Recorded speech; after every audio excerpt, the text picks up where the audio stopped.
नमस्कार दोस्तों, कैसे हैं आप सभी। मेरी उम्मीद है आप सब कुशल होंगे, बहुत अच्छे होंगे और अपनी पढ़ाई बहुत अच्छे ढंग से कर रहे होंगे।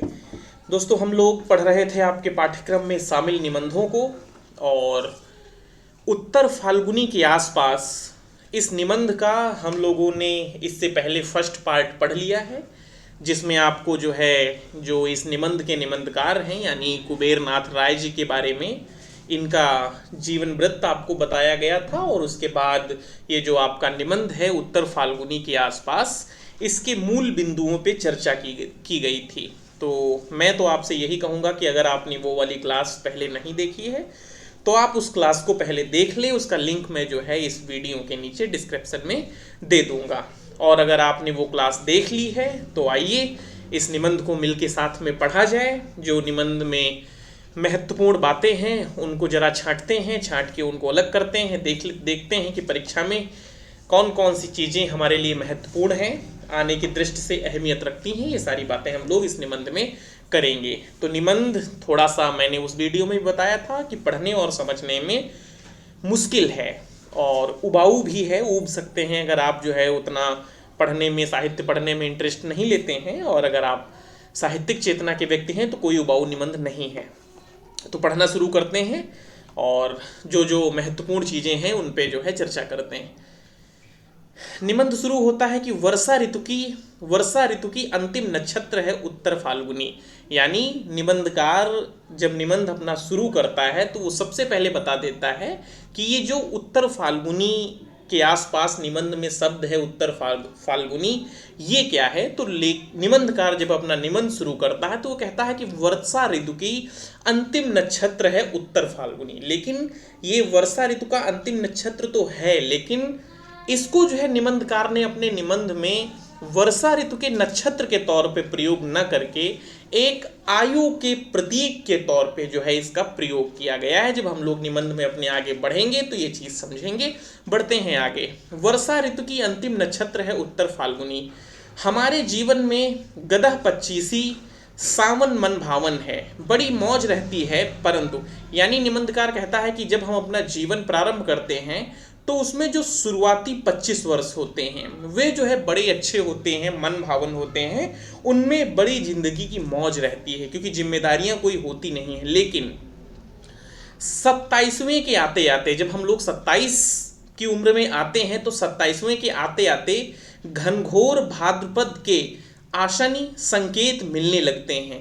30 के वर्षों में हम विद्युत में भाद्रपद के काम, क्रोध और मोह का तमिश्र सुख भोगते हैं। इसी काल में अपने अपने स्वभाव के अनुसार हमारी शिशिस्रा, ये जो शब्द आया है, शिशिस्रा का मतलब होता है सृजन करने की, आप समझ सकते हैं, इच्छा। ये क्या है शिशिस्रा? तो 30 वर्ष की उम्र में लेखक कहता है कि 30 वर्ष में हम लोगों की जो हमारे अपने अपने स्वभाव होते हैं, हम उन अपने स्वभावों के कामों को चुनते हैं, उनको करना पसंद करते हैं, करना शुरू कर देते हैं। तो यही कह रहा है निबंधकार कि इस काल में अपने अपने स्वभाव के अनुसार हमारी शिशिस्रा कृतार्थ होती है। फिर 40वां लगते लगते हम भाद्रपद की अंतिम नक्षत्र उत्तर फाल्गुनी में प्रवेश कर जाते हैं। यानी वो कहता है कि जब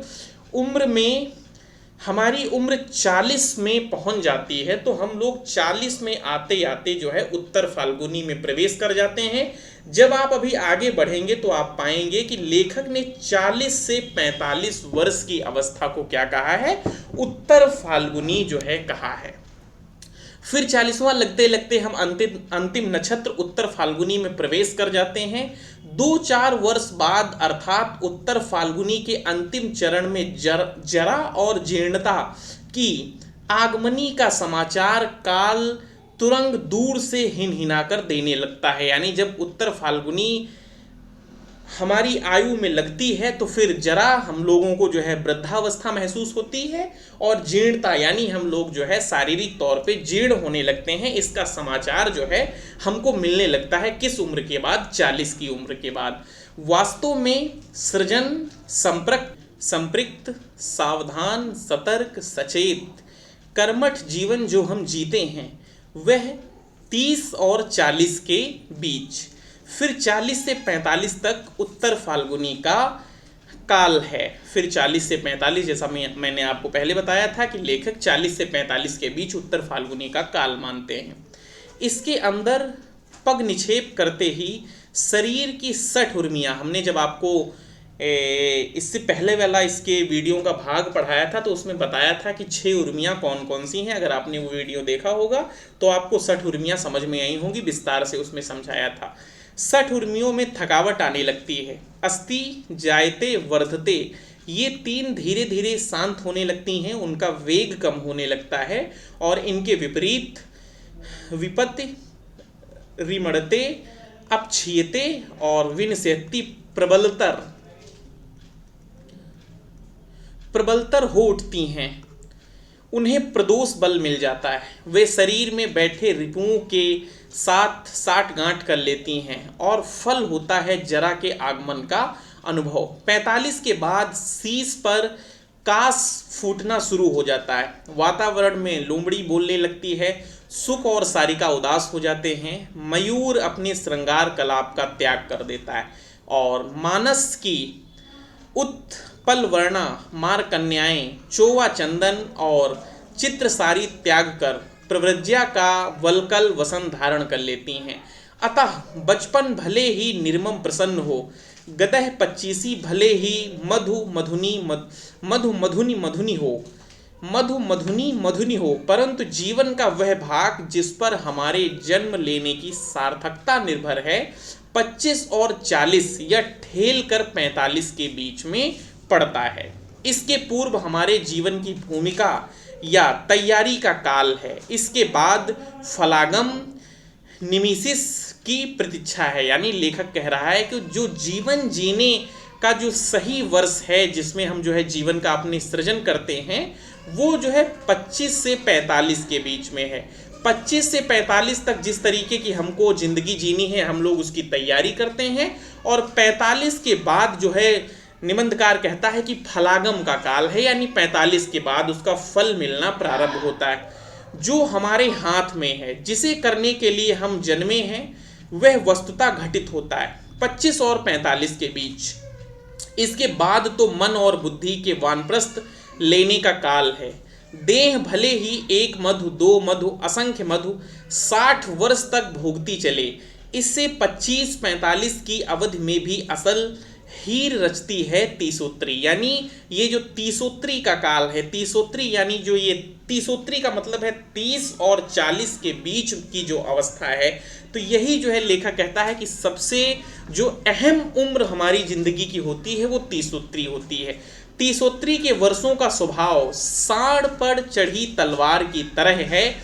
वर्ष प्रतिवर्ष उन पर नई धार नया तेज चढ़ता जाता है। 40वें वर्ष तक मुझे क्रोध आता है उन लोगों पर जो विधाता ब्रह्मा को बूढ़ा कहते हैं। चित्र में तथा प्रतिमा में उन्हें वयोवृद्ध के रूप में प्रस्तुत करते हैं। मैंने दक्षिण भारत के एक मंदिर में एक ब्रह्मा की अत्यंत सुंदर तीसोत्री युवा मूर्ति को देखा। देखकर ही मैं कलाकार की औचित्य मीमांसा पर मुग्ध हो गया। जो सर्जक है, सृष्टि करता है, वह निश्चय ही चिरयुवा होगा।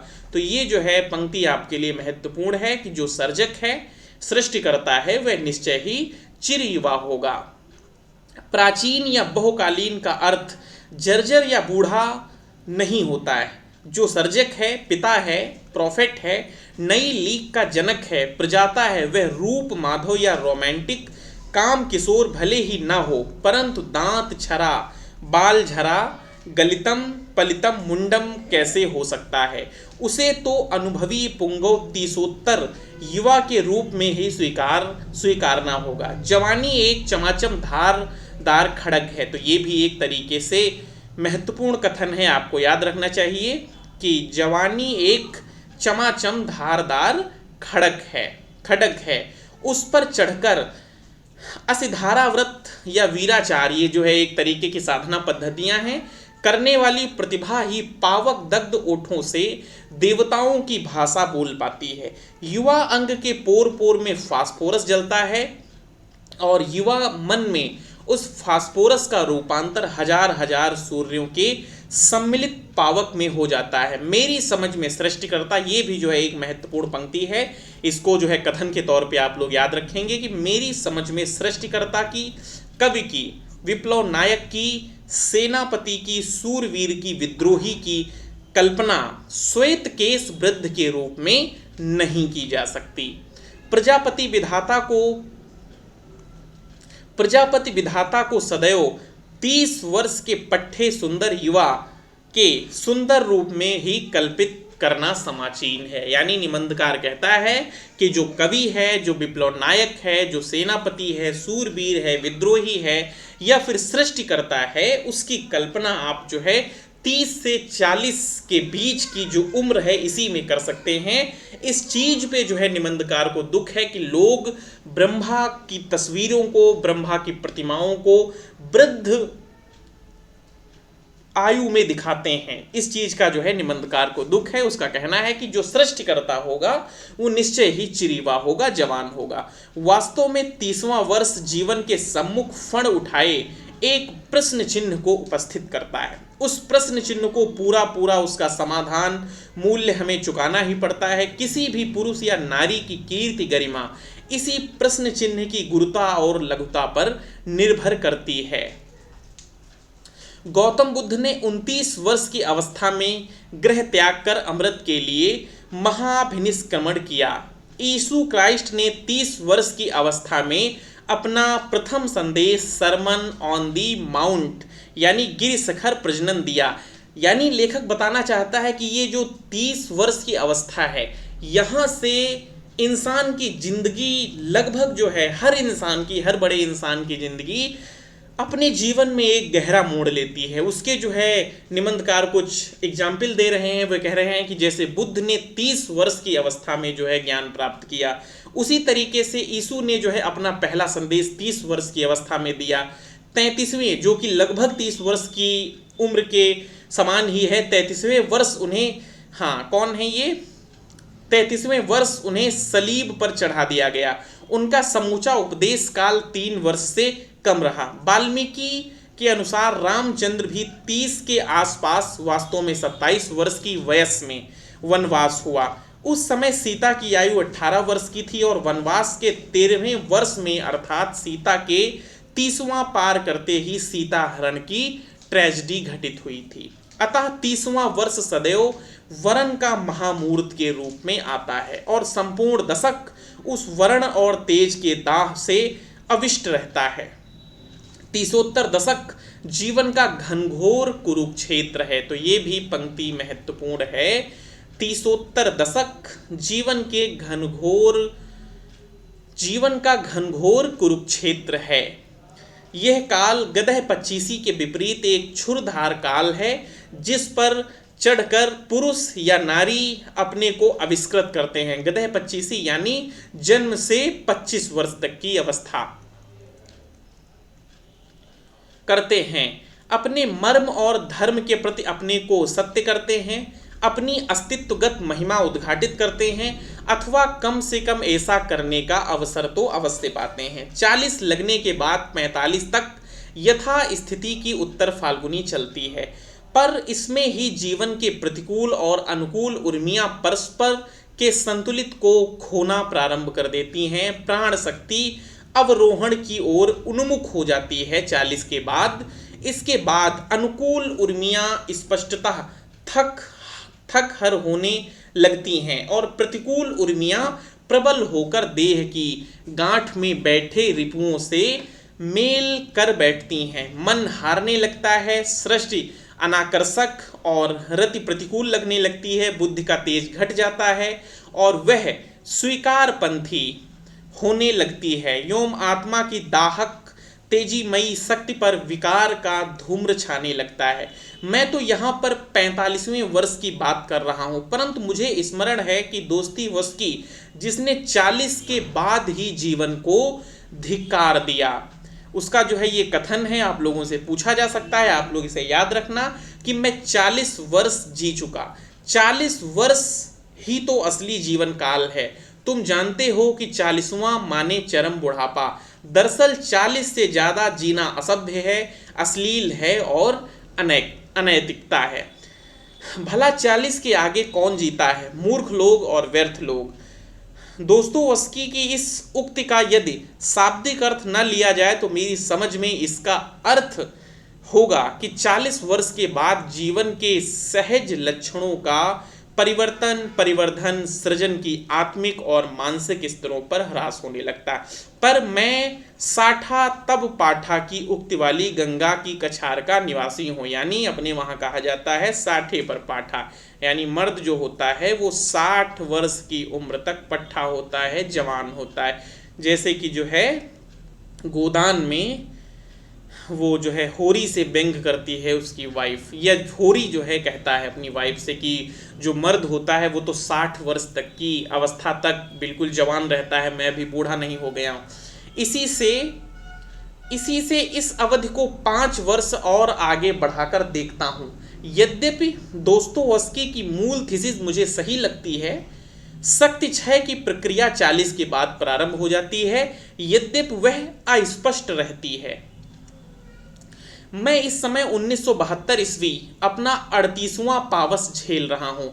ये भी प्रश्न आपसे पूछा जा सकता है कि ये निबंध जब निबंधकार लिख रहा था तो उस निबंध में उसने अपनी उम्र कितनी बताई है, तो वो 38वां पावस देख रहे हैं, यानी वो कहना चाह रहे हैं कि मैं अपने जीवन का 38वीं जो है बरसात का मौसम में देख रहा हूँ, यानी उस समय उनकी उम्र जो है 38 तक पहुंच चुकी है। तो ये भी प्रश्न आपसे पूछा जा सकता है। पूर्व फाल्गुनी के विकारग्रस्त यौवन जल पीकर मैं क्षिप्त से भी आगे एक पग विक्षिप्त हो गया हूँ और शीघ्र ही मोह मूढ़ होने वाला हूँ। भाद्र की पहली नक्षत्र मघा में अगाध जल है। पृथ्वी की तृषा अश्लेषा और मघा के जल से ही तृप्त होती है। यदि मघा में धरती की प्यास नहीं बुझी तो उसे अगले संवत्सर तक की प्रतीक्षा करनी पड़ती है। न केवल परिणाम में बल्कि गुण में भी मघा का जल श्रेष्ठ है। मघा की झड़ी झकझोर का स्तवगान कवि और किसान दोनों खूब करते हैं। बरसे मघा झकझोर झकझोर मोर दुई नैन चुए जस ओर।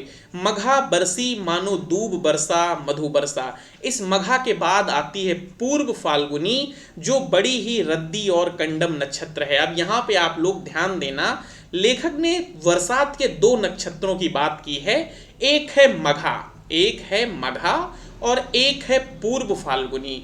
निबंधकार ने इस निबंध में मघा को जो है सावन ऋतु का सबसे अच्छा नक्षत्र बताया है। वहीं पूर्व फाल्गुनी को उसने क्या कहा है कि ये जो है एक रद्दी कंडम नक्षत्र है। इसका पानी फसल जायदाद के लिए हानिकारक तो होता ही है, उत्तर भारत में बाढ़ का भय भी सर्वाधिक इस नक्षत्र काल में रहता है। इसी से उत्तर भारतीय गंगा तीरी किसान, यानी गंगा तीरी किसान जो गंगा के करीबी किसान हैं, गंगा के अगल बगल के क्षेत्र में जिनका निवास है, वे लोग इसे कीर्तिनाश या कर्मनाशा नक्षत्र मानते हैं।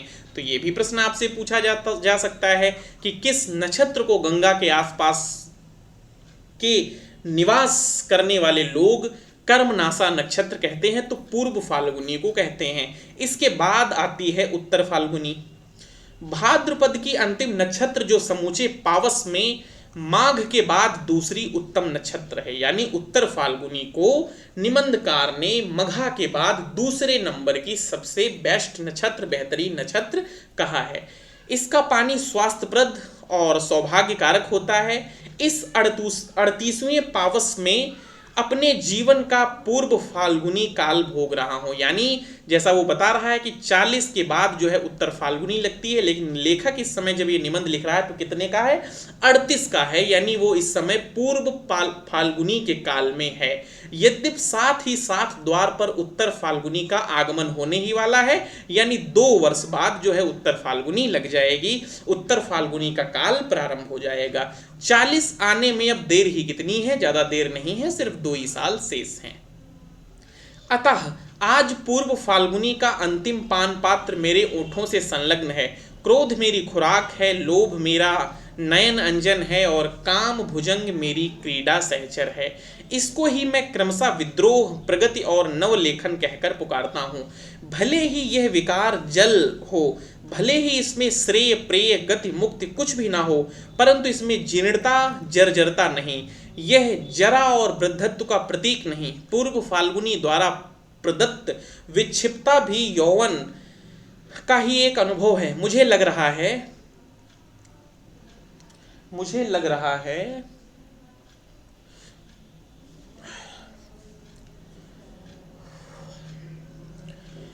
मुझे लग रहा है कि मेरे भीतर कोई उपंग बजा रहा है, क्योंकि मेरे सम्मुख द्वार पर काल नटिन अर्थात उत्तर फाल्गुनी त्रिभंग रूप में खड़ी है और मैं उसे मार की 3 कन्याओं त्रिषा रति आरती को एक साथ देख रहा हूँ। कांचन पद्य कांति कर पल्लव कुड़िकेश बिंबधार विशाल बंकिम भ्रू दक्षिणावर्त नाभ और त्रिवली रेखा से युक्त इस भुवन मोहन रूप को मैं देख रहा हूँ। इसको आगमनी में अपने भीतर बजती उपंग को निरंतर सुन रहा हूँ। उपंग एक विचित्र बाजा है, काल पुरुषों की उंगलियां चटाक चटाक पड़ती हैं और आहत नाद छंदोबद्ध के रूप में निकलता है, बीच बीच में हिचकी के साथ। हिचकी भी उसी काल वित्यूषक की भड़ैती है और यह उपंग तो तालबद्ध स्वर को अधिक सजीव और मार्मिक कर देती है। मैं अपने भीतर बसते यौवन का यह उपंग संगीत सुन रहा हूँ और अपने मनोविकारों का छक्कर पान कर रहा हूँ। मुझे कोई चिंता नहीं, अभी वानप्रस्थ का शरद काल आने में काफी देर है। इस क्षण उसकी क्या चिंता करूं, इस क्षण तो बस मौज ही मौज है, भले ही वह कटुतिक्त मौज क्यों ना हो। काम भुजंग के डसने पर नीम तो मीठी लगती है, अतः यह काल नटी या पूर्व फाल्गुनी या उत्तर फाल्गुनी, यह नैना जोगिन कितनी भी भ्रांति माया मृगजल क्यों ना हो, मैं इसके लिए आबद्ध हूँ। इसमें मुझे वही स्वाद आ रहा है जो मायापति भगवान को अपनी माया के काम मधु का स्वाद लेते समय प्राप्त होता है और जिस स्वाद को लेने के लिए वह परस्पर भास्वर सिंहासन छोड़कर हम लोगों के बीच बार बार आते हैं। अतः इस समय मुझे कोई चिंता कोई परवाह नहीं है, परंतु एक न एक दिन वह क्षण भी निश्चित ही उपस्थित होगा जिसकी श्रृंगारहीन शरद यवनिका के पीछे जीर्ण हेमंत और मृत्यु शीतल शिशिर की प्रेत छाया झलकती रहेगी। उस दिन तुम क्या करोगे? है तुम्हारे पास कोई बीज मंत्र, कोई टोटका, कोई धारणी मंत्र जिसे तुम अगले 20-22 वर्षों के लिए इस उत्तर फाल्गुनी के पगों को स्तंभित कर दो और वह अगले 20-22 वर्ष तुम्हारे द्वार देश पर शिथिल दक्षिण चरण इसित क्रंचित जानू के साथ आभंग मुद्रा में नतग्रीव खड़ी रहे, तुम्हारे हुक्म की प्रतीक्षा करती रहे। कोई ऐसा जीवन दर्शन, ऐसा सिद्धाचार, ऐसी काया सिद्धि जिससे बाहर शरद शिशिर पतझर हेमंत आएं और जूझते हारते चले जाएं, परंतु मनस की द्वार देहरी पर उत्तर फाल्गुनी एक रस 60 वर्ष की आयु तक बनी रहे। कोई ऐसा उपाय? यह प्रश्न रह रहकर मैं स्वयं से पूछता हूँ। आज से 13 वर्ष पूर्व भी मैंने इस प्रश्न पर चिंता की थी। उस वक्त चिंतन से जो समाधान निकला था उसे मैं कार्य रूप में परिणत कर दिया। परंतु इन 13 वर्षों में असंख्य भाव प्रतिमाओं के मुंडपात हुए और आज मैं मूल्यों के कबंध वन में भाव प्रतिमाओं के केतुकांतर में बैठा हूँ। आज जगत वही नहीं रहा जो 13 वर्ष पूर्व था। एक ग्रीक दार्शनिक की उक्ति है, एक नदी में हम दोबारा हाथ नहीं डाल सकते, यानी नदी तो जो है लगातार प्रवाहित होती रहती है, एक बार उसमें हाथ डालेंगे, जब दोबारा डालेंगे तो वो नदी दूसरी हो चुकी होगी, क्योंकि नदी की धार क्षण प्रतिक्षण और ही होती जा रही है। काल प्रवाह भी एक नदी है, इसकी भी कोई बूंद स्थिर नहीं है। अतः शताब्दी के 8वें दशक के इस प्रथम चरण में मुझे उसी प्रश्न को पुनः सोचना है, कैसे जीर्णता या जरा को, या यदि संपूर्ण जीतना असंभव हो तो फांकी देकर यथासंभव दूरी तक वंचित रखा जाए। कैसे अपने दैहिक यौवन को नहीं तो मानसिक यौवन को निरंतर धारदार और चिरंजीवी रखा जाए। यानी ये जो भौतिक शरीर है ये भले ही वृद्धावस्था की ओर बढ़ता चला जाए, लेकिन वो एक कौन सी उक्ति है जिससे अपने मानसिक यौवन को, अपने भीतर बैठे मन को जो है युवा रखा जाए, जवान रखा जाए। उस दिन तो मैं सीधा साधा उत्तर ढूंढ निकाला था, ययाति की तरह पुत्रों से यौवन उधार लेकर। अर्थात मैं कोई नौकरी न करके कॉलेज का अध्यापन करूं तो मुझे 55 या 60 वर्ष की आयु तक युवा शिष्या शिष्याओं के मध्य वास करने का अवसर सुलभ होगा। यानी मैं जब बच्चों के बीच रहूंगा तो अपने आप को युवा महसूस करूंगा, स्वाभाविक है। मैं इनकी आशा आकांक्षा उत्साह साहस उद्यमता आदि में वैसे ही अनुप्राणित और अवशिष्ट रहूंगा जैसे चुंबकीय आकर्षण क्षेत्र में पड़कर साधारण लोहा भी चुंबक बन जाता है। परंतु विगत दशक के अंतिम 2 वर्षों में जब मेरे ये बाल खिल्ले सहचरण छिन्न मस्ता राजनीति के रंगरूट बनने लगे, जब इन्होंने मेरे गुरुओं गांधी विवेकानंद विद्यासागर सर आशुतोष की प्रतिमाओं का एवं उनके प्रतिपादित मूल्यों का अनर्गल मुंडपात करना शुरू कर दिया, जब इनके नए दार्शनिकों ने कहना प्रारंभ कर दिया कि अध्यापक और छात्रों के बीच श्रेणी शत्रुओं का संबंध है, क्योंकि अध्यापक भी स्थापित व्यवस्था का एक अंग है और व्यवस्था का भंजन ही श्रेष्ठतम पुरुषार्थ है, तब देश में घटित होती हुई इन घटनाओं पर विचार करके और क्रांति तथा नई पीढ़ी के दार्शनिकों यथा हिबर्ट, मार्क्यूज, चेगवारा, ब्रैंडिट कोहन आदि की चिंतन धारा से यथासंभव अल्प स्वल्पे परिचय पाकर मैं इस निष्कर्ष पे पहुंचा कि मैं इन अपने भाइयों, अपने हृदय के टुकड़ों के साथ जो आज छिन्न मस्ता राजनीति के रंगरूट हैं, कुछ ही दूर तक आधे रास्ते ही जा सकता हूं। विविध प्रकार के नारों से आक्रांत ये नए पुरुरवा यानी पुरुरवा का शब्दार्थ निबंधकार के शब्दों में है कि रवों, आवाजों या नारों से आक्रांत, पुरुरवा से आक्रांत या पूरित पुरुष ययाति पुरानी पीढ़ी का प्रतीक हैं तो पुरुरवा नई पीढ़ी का। यदि मुझे यौवन उधार देंगे भी तो बदले में मुझे कबंध में रूपांतरित होने को कहेंगे। और मैं कैसे अपना चेहरा, अपनी आत्मसत्ता, अपना व्यक्तित्व त्याग दूं? छिन्न मस्त पुरुष बनकर यौवन लेने से क्या लाभ? बिना मस्तक के, बिना अपने निजी नयन, मुख, कान इधर उधर प्राप्त नव यौवन का नया अर्थ होगा। रूप, रस, गंध और गान से वंचित रह जाऊंगा।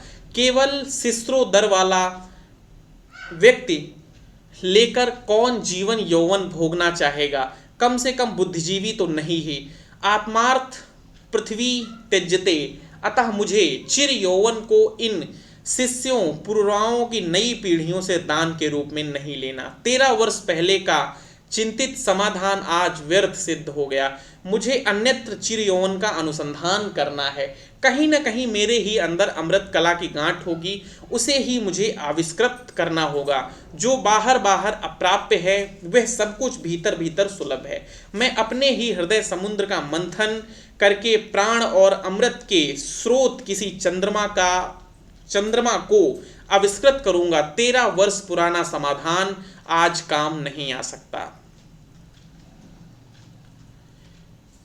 मैं मानता हूं कि समाज और शब्दों के व्यूह के पीछे एक कपट पाला जा रहा है। मैं बाल खिल्लियों के क्रोध की सार्थकता को स्वीकार करता हूं, पर साथ ही छिन्न मस्ता शैली के सस्ते रंगांध और आत्मघाती समाधान को भी मैं बेहिचक बिना सील मुरव्वत के अस्वीकार करता हूं।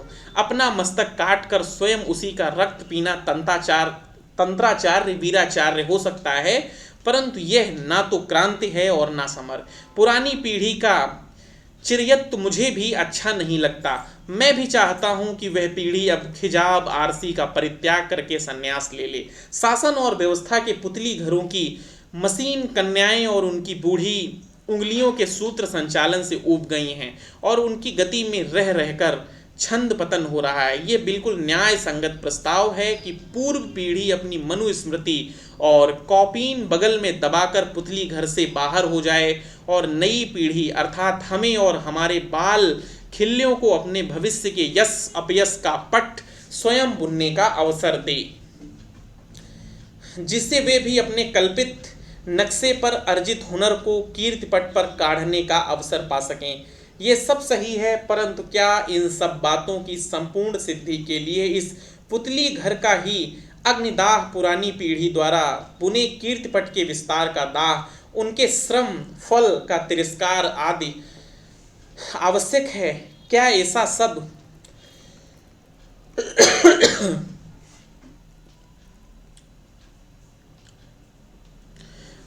सब करना एक आत्मघाती प्रतिक्रिया नहीं? इस स्तर पर डॉक्टर राधाकृष्णन या आचार्य विनोबा भावे की राय को उद्धृत करूं तो वह क्रांति इन दुग्ध कुमारों के लिए कौड़ी की तीन ही होगी। अतः मैं लेनिन जैसे महान क्रांतिकारियों की राय उद्धृत कर रहा हूँ। 1922 में लेनिन ने लिखा था कि उस सारी सभ्यता संस्कृति को जो पूंजीवाद निर्मित कर गया है हमें स्वीकार करना होगा और उसके द्वारा ही समाजवाद गढ़ना होगा। पूर्व पीढ़ी के सारे ज्ञान, सारे विज्ञान, सारी यांत्रिकी को स्वीकार कर लेना होगा, उसकी सारी कला को स्वीकार कर लेना होगा। हम सर्वहारा संस्कृति के निर्माण की समस्या तब तक हल नहीं कर सकते जब तक यह बात साफ न समझ लें कि मनुष्य जाति के सारे विकास और संपूर्ण सांस्कृतिक ज्ञान को आप आहरण किए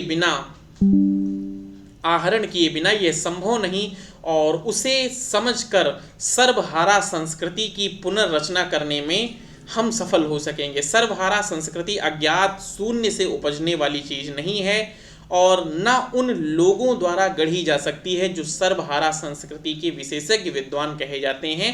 ये सब बातें मूर्खतापूर्ण हैं, इनका कोई अर्थ नहीं होता। सर्वहारा संस्कृति उसी ज्ञान का स्वाभाविक सहज विकास होगी जिसे पूंजीवादी, सामंतवादी, अमलातांत्रिक व्यवस्थाओं के जुए के नीचे हमारी संपूर्ण जाति ने विकसित किया है। ये बात स्वयं दयानंद सरस्वती या फिर पंडित महावीर प्रसाद द्विवेदी की होती तो बड़ी आसानी से कह सकते थे, मारो गोली, सब बुर्जुआ बकवास। पर कहता है क्रांतिकारी का पितामह लेनिन, जिसे एक कट्टर बंगाली मार्क्सवादी नीरेंद्र नाथ राय ने अपनी पुस्तक शेक्सपियर हिज ऑडियंस के पृष्ठ 49-50 पर उद्धृत किया है।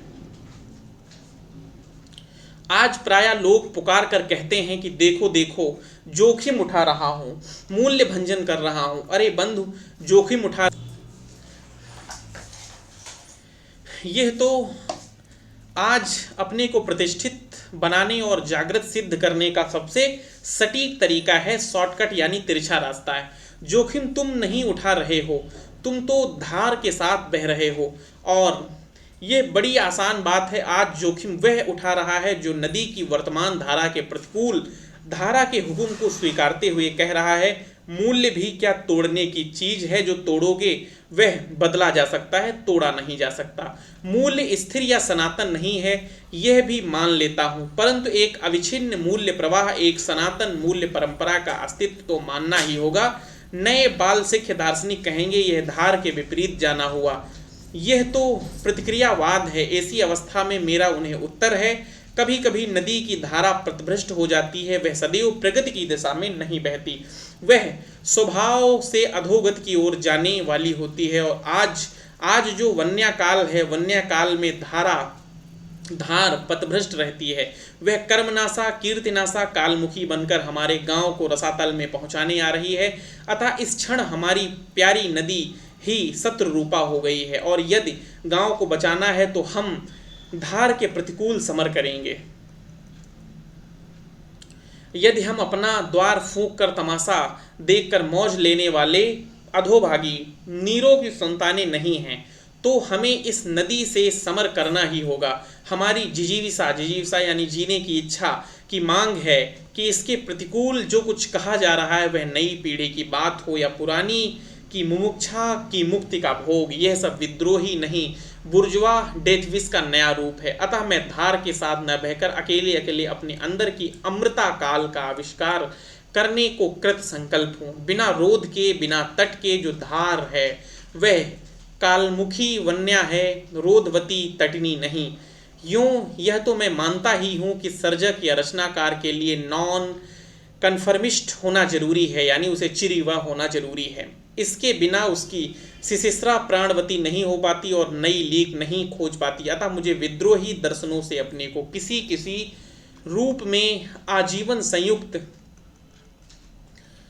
आजीवन संयुक्त रखना ही एक लेखक होने के नाते यही मेरी नियत है। इस तथ्य को अस्वीकार करने का अर्थ है अपनी सिसिस्त्रा की सारी संभावनाओं का अवरोध। परंतु लेखक, कवि या किसी साहित्यकार, क्षेत्र के सर्जक या विधाता को यह बात गांठ बांध लेनी चाहिए कि 100% अस्वीकार, नॉन कन्फर्मिस्ट से भी रचना या सृजन असंभव हो जाता है। पुराने अस्वीकार से ही नए का आविष्कार संभव है। यह कुछ हद तक ठीक है, परंतु नए भावों या विचारों के उद्यम और उपकरण या अभिव्यक्ति के साधन का प्रश्न उठता है, और इसके लिए नॉन कन्फर्मिज्म को त्याग कर 75% पुराने उपकरण से ही निर्वाचित, संशोधित करके कुछ को ही स्वीकार कर लेना है। रचना की आइडिया के आविष्कार के लिए तो अवश्य विद्रोही मन चाहिए, परंतु रचना का कार्य आइडिया के आविष्कार के साथ ही समाप्त हो जाता है, नहीं हो जाता। रचना प्रक्रिया में स्वीकारवादी मन की भी उतनी ही आवश्यकता होती है, अन्यथा आइडिया या ज्ञान की क्रिया में रूपांतर संभव नहीं। अतः प्रत्येक सर्जक या विधाता, जीवन के चाहे जिस क्षेत्र की बात हो, विद्रोही स्वीकारवादी दोनों साथ साथ ही होता है। 100% अस्वीकार के फैशनेबल दर्शन के प्रति मेरा आक्षेप यह भी है कि यह एक स्वयं आरोपित नो एक्टिव है, इसको लेकर बहुत आगे तक नहीं जाया जा सकता।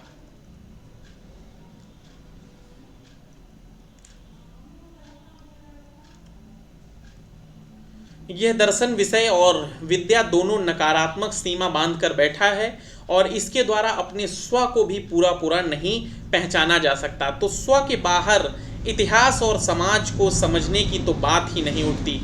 ये 100% अस्वीकार का दर्शन कभी अस्तित्ववाद का चेहरा लेकर आता है, तो कभी नव्य मार्क्सवाद का। अतः ये दोनों मानसिक बौद्धिक स्तर पर मौसेरे भाई हैं। ये एक हासोन्मुखी संस्कृति की संतानें हैं। योग शास्त्र में मन की 5 अवस्थाएं कही गई हैं: क्षिप्र, विक्षिप्त, विमूढ़, निरुद्ध और आरूढ़। ये दोनों दर्शन विमूढ़ स्थिति में 2 भिन्न संस्करण हैं, अतः दोनों त्याज्य हैं।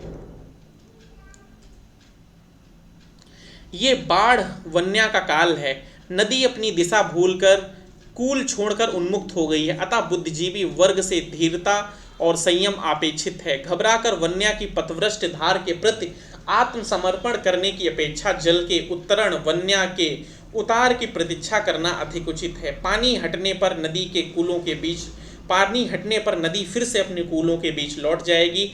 नदी अपनी सैया यदि बदल भी दे तो नई सैया के साथ कोई अवरोध तो उसे स्वीकार करना ही होगा। यह नया पुल भी उसी पुराने कूल के समानांतर होगा। नदी तब भी समुद्रमुखी ही रहेगी, उलटकर हिमाचल मुखी कभी नहीं हो सकती। अतः इस वन्या नाट्य के विषकंभक के बीच का समय मैं ना तो बहुत महत्वपूर्ण मानता हूँ और ना बहुत चिंताजनक। मैं बिल्कुल अविचलित हूँ। मेरा विश्वास है कि कल नहीं तो परसों हम पुरानी पीढ़ी का युवा और मेरे बाल खिल्य छात्र छात्राएं अर्थात नई युवा पीढ़ी दोनों मिलकर इस शासन एवं व्यवस्था के पुतली घर की नृत्य कन्याओं के कथक नृत्य के साथ साथ संचालित करेंगे। यह पुतली घर ऐसा है कि इसमें अनुशासित, संयमित, तालबद्ध कथक ही चल सकता है, अन्यथा जरा भी छंद पतन होने पर कोई ना कोई भयावह पुतली एक ही झपट्टे में हड्डी आंत तक भक्षण कर डालेगी, क्योंकि इन पुतलियों में से कोई विषकन्याएं भी हैं। अतः मैं चेष्टा करूंगा कि अपने अंदर की अमृता काल का आविष्कार करके इस उत्तर फाल्गुनी काल को 20-22 वर्ष के लिए अपने अंतर में स्थिर अचल कर दूं।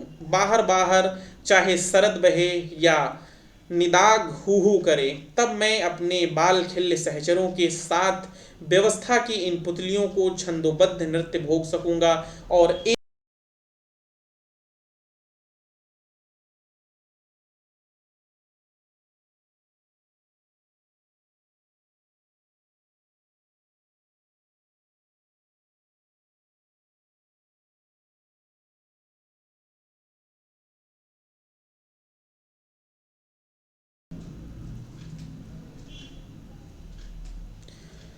जब कोई चिल्ला कर मेरे कानों में कहेगा 5 o'clock, 5 बज गए हैं, मेरे शीश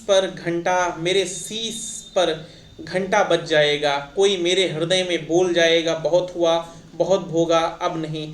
अब अहम अमृत इच्छाम, अब वानप्रस्थ अहम वानप्रस्थ चरिष्याम, और तब मैं व्यवस्था के पुतली घर की इन यंत्र कन्याओं से माफ़ी मांगकर उत्तर पुरुष की जय जयकार बोलते हुए मंच से बाहर आ जाऊंगा और अपने को विसर्जित कर दूंगा, लोकारण्य में खो जाऊंगा। अपरिचित वृक्षोपय अवसर प्राप्त रिटायर्ड स्थाणुओं के महाकांतर में, पर अभी नहीं, अभी तो मैं विश्वेश्वर में सांड की तरह